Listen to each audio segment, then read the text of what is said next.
I'd just like to pick up a few of the comments which have been made on the channel. One by Robbie Check says, Raab on the beach all over again. Every word is a lie. Is a good starting point with the Tories. Sound bites don't save lives either. Absolutely. Absolutely. There's an element of the Raab on the beach. In fact, I think it's a really good description.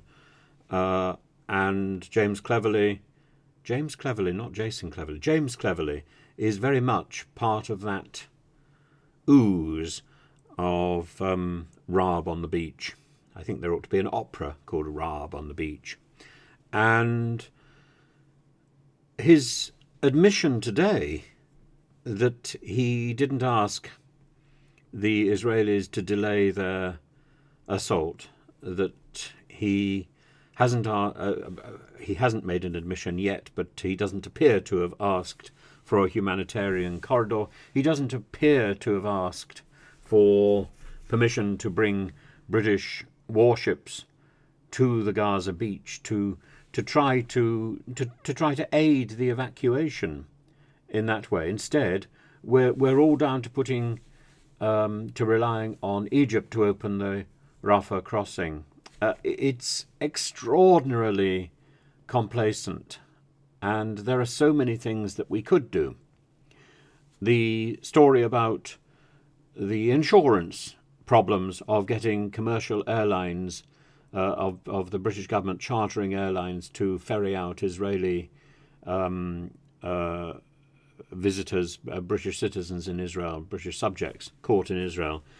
Why not send RAF planes, as Britain did, to a war zone in Afghanistan? That's what we should be doing.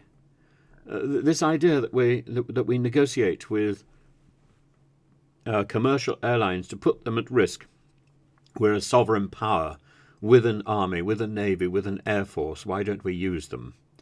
And to whinge about insurance is whinging, and it's not an attractive process. Now, Massive Hero says, I can't believe you're so naive. Yesterday and again today you're soaking up and treating as fact Turkish propaganda. I'm not treating as fact Turkish propaganda. I'm simply putting out there what is on Turkish news because it's not on British news. And whether it's propaganda or whether it's fact, it is based in fact. These are pictures which are coming out. Who is responsible for the events which are being portrayed? That's another matter. That's open to interpretation. But we need to be able to see a fuller picture than simply the digested nonsense from the BBC verification service.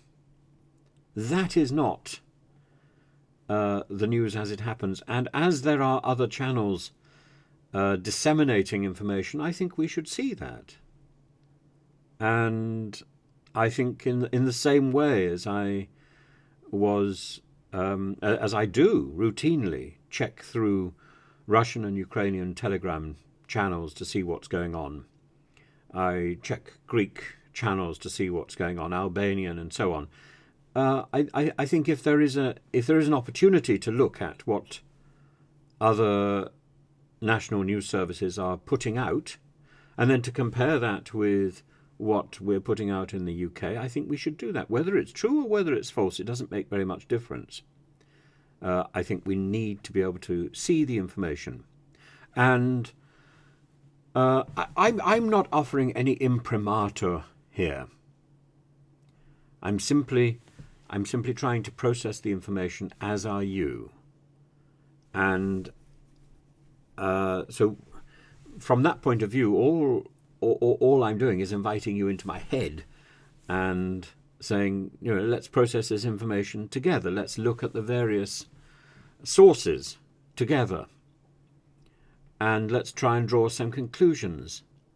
We're just civilians sitting observing. What can we do? We've got to make up our minds. Well, in a way, who cares? Well, there is a reason why we care. Because if good people stand together, then maybe we can persuade our government to get off its backside and do something. Maybe we can persuade our government to represent us. Maybe we can persuade our local MPs to write to the relevant ministers. That is something we can do.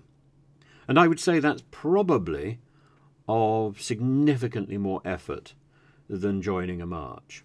Joining a march is yesterday's action. It's yesterday's process. Today's process is about media and about getting ideas out there. And I don't see myself as a final statement. I see myself as part of the debate. And I welcome that. And we have had, as indeed Paul Sharp points out, I vividly recall the handling of the Troubles here in Northern Ireland. Surely lessons have been learnt. And absolutely. But we have a media which gives us the impression that it's having the final say. I don't believe the BBC is in a position to do that anymore, number one. And number two, I don't believe we should be in that position to have the final say. We aren't. We can't. We are in the throes of the event. We are part of the historical experience. All we can do is hope to engage with that experience in as informed a way as possible, and to use our humanity to embrace all sides of an argument. We have two hands. We can say absolutely with certainty, in this instance, Hamas is a terrorist organization. We can say at the same time with certainty that Netanyahu is overreacting, is preparing to do something which looks on the face of it to be the stuff of war crime, which looks inhumane. But at the moment as I'm making this video, there is a pause. And we should be grateful for that pause. Maybe it's a pause informed by humanity. It's a pause informed by thought and by people jabbing Mr. Netanyahu on the shoulder and saying, wait. But at the same time, Hamas is getting ready for the most appalling response. It's already said, the moment the ground offensive starts, that you will be surprised by what we will do. And Hamas is not acting alone. Hamas is acting at least with the blessing of Iran, if not with weapons from Iran. This is such a dangerous situation, and the most we can expect is to be informed as we go.